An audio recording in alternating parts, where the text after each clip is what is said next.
मोहल्ले बस्ती एक अच्छी सेठ जी थे। सेठ जी के घर में चोरों ने डाका डाल दिया, चोरी कर लिया। और चोरी के क्रम में जो चांदी का सिंहासन था, उस सिंहासन में शालिग्राम जी भगवान थे। चोर सिंहासन सही शालिग्राम जी को, चोर तो सारा माल रख लिया। अब देखा कि ये पत्थर को क्या करूं, जेब में रख करके, और चोर चला बाहर। दृष्टि पड़ गई रामदास जी महाराज पर। देखो परमात्मा कैसी कृपा करते, एक कदम उधर बढ़ाकर तो देखो वो 4 कदम दौड़कर आएंगे। चोरों ने देखा ये पत्थर में क्या करूं, दे देता हूं इसी मोची को। ये अपना चमड़ा सीने वाला जो वो लोहे वाला है, उसको इस पर शान धराएगा। शान धरा दे दिया। रामदास जी महाराज ऐसे बोले कि उस पत्थर शालिग्राम जी को लेकर और ऐसे दोनों पैर के बीच में रख लिया शालिग्राम जी, और उसी से वो मजा आया। उसी से कारोबार करने लगे। एक दिन उस रास्ते से एक पंडित जी जा रहे। पंडित जी ने देखा, अरे ये तो शालिग्राम भगवान है, और रामदास से क्या कर दिया, ये तो दोनों पैर के बीच में रख करके चमड़े काटने वाला चाकू को तेज कर रहा है, धार बना रहा है। उसने कुछ नहीं कहा। कहा रामदास जी? बोले हाँ। दंडवत बाबा।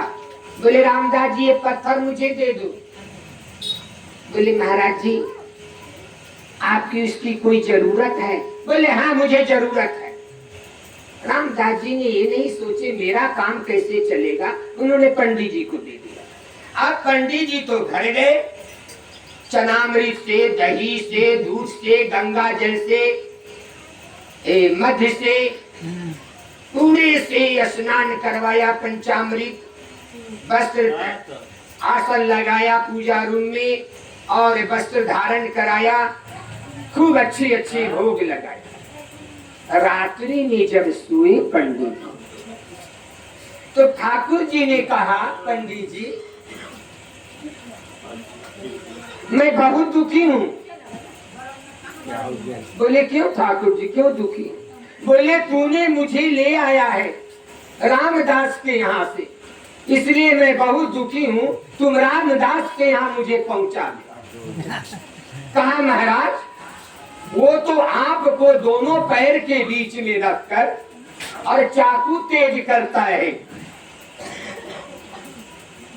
आप उसके पास जाना चाहते हैं? मैंने इतना सुंदर स्नान कराया, तिलक लगाया, भोग लगाया, सेवा की, फिर भी आप दुखी हैं। कहा पंडित जी रामदास मेरा भोला है। रामदास ने मुझे पैर के नीचे रखा नहीं है।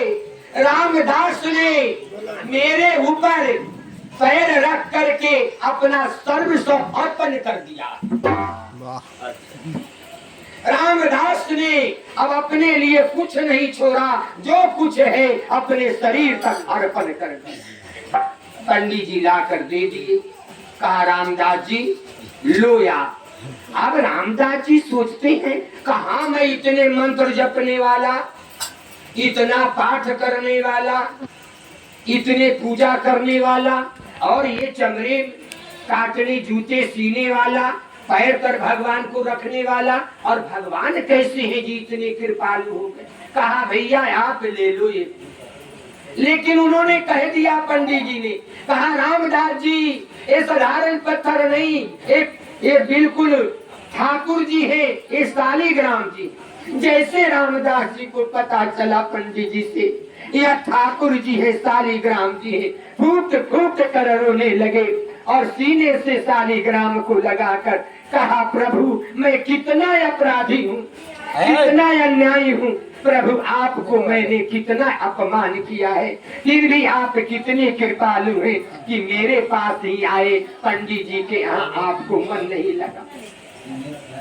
अब तो बेचारे फूट फूट कर रोने लगे और वही कहा, हरि मैं जैसो का तैसा तेरा हूँ, हरि मैं जैसो का तैसा तेरा हूँ। लेकिन ठाकुर जी आप एक प्रार्थना मेरी सुन लीजिए।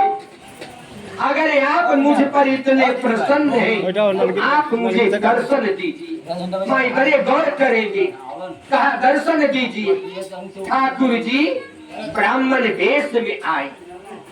कहा रामदास अब तुम संसार का सुख भोगो। एक क्या ठाकुर जी जगते हो। रामदास जी कहते हैं नहीं पंडित जी, अब मुझे ठाकुर जी के बिना जीना हराम है। मैं नहीं जी सकता। मेरा जो कुछ है मेरा ठाकुर है। हरि मैं जैसो का तैसा तेरा। इतना कहते ही आंख से आंसू झरने लगे, सिर पटकने लगे, रोने लगे। आंसू जब बह जाए मान लो परमात्मा मेरे हृदय में प्रकट हो गया है जागृत अवस्था में, और ठाकुर जी प्रसन्न हो गए। सोचिए परमात्मा कितने कृपालु है, कितने करुणा वरुणालय है। उनके पास न कोई जाति है, न कोई धर्म है, न कोई वर्ण है, न कोई विचार है, लेकिन जरूरत है हमें अपने उस अंशी से मिलने के लिए माई। इसीलिए यह काम कौन करे, तो यह काम गुरु का। गुरु ही जीव और आत्मा का मिलन करा देते। भैया ने अभी बड़ा सुंदर कहा, ओम नमः शिवाय और नमः शिवाय। गुरु जब करते हैं तो गुरु मंत्र नहीं देते, नाम देते हैं। इसीलिए संत भाषा में इसको कहा गया है, जब शिष्य जाते हैं गुरु के पास तो वह प्रार्थना करते हैं, गुरु जी अब मुझे नाम दान दे दीजिए, यानी नाम दान में दे दीजिए। तो गुरु जी नाम देते हैं, मंत्र नहीं। क्यों? गुरु जी कृपालु हैं, इतना करुणा वरुणालय है